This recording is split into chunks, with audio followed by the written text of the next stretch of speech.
Lyell Avenue. News 10 NBC's Garrett Chan is live at the scene with the latest. The fire also knocked out power for hundreds of RG&E customers in that area. We're asking RG&E when service will be restored.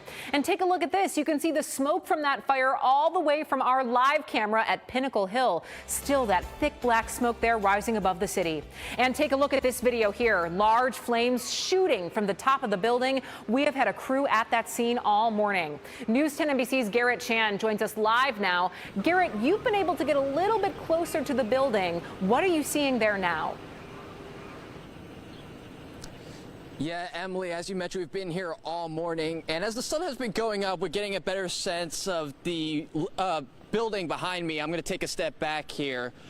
You could see this was where the Pallet Express is on Lyell Avenue. You could see the smoke coming up from the top of the roof, and the roof completely charred and destroyed. And that smoke has been billowing up for the last several hours and it's created a haze along Lyell Avenue.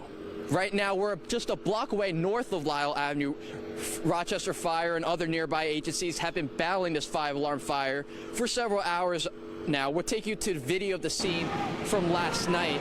You can see large flames coming from the building. The Rochester Fire Department says the fire started at the Pallet Express just after 11 o'clock. Lieutenant Howard Villegas of the Rochester Fire Department says crews were primarily focused on containing the fire to the large building and establishing and attacking the fire from the outside. You know, we're going to need more resources. This size of a building, it's unoccupied. It is a sprinkler building. The sprinklers weren't able to contain it. And once you see that it's grown beyond the capacity of the first few companies, you can pretty much early on determine that you're going to need more resources.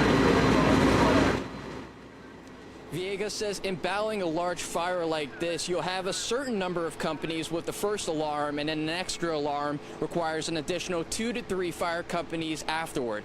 Another aspect is making sure firefighters get breaks and aren't overworking themselves to put out the flames. Now, we've been here throughout the morning. The scene has gotten smaller slightly. We saw a few fire trucks leave the scene, police cars closing up the perimeter a little bit. We're also going to be monitoring the impacts, not just the traffic along Lyell Avenue where multiple blocks are shut off, but the railroad track south of Lyell that's operated by CSX. We've reached out to them to see if their service has been impacted, and of course we'll be reaching out to the Rochester Fire Department for an update on the cause of the fire.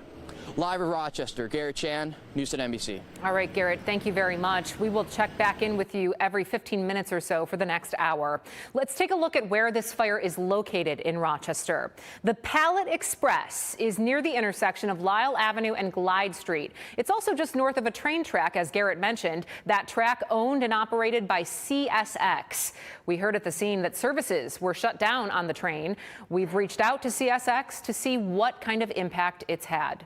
The fire has knocked out power for hundreds of RG&E customers. This is a look at the outage website right now. At last check, nearly 480 people were still in the dark, all of them in the areas around this fire. We have reached out to RG&E to see when the power will be turned back on for those customers. This fire is so big that we could see the smoke all over the city. This is a look from our First Alert live camera network, this view from Pinnacle Hill. And yeah, you can still see that black smoke rising and drifting across the skyline there. We will stay on top of this story all morning. We'll have another update for you in about 10 minutes. You can also get the latest on our homepage, WHEC.com.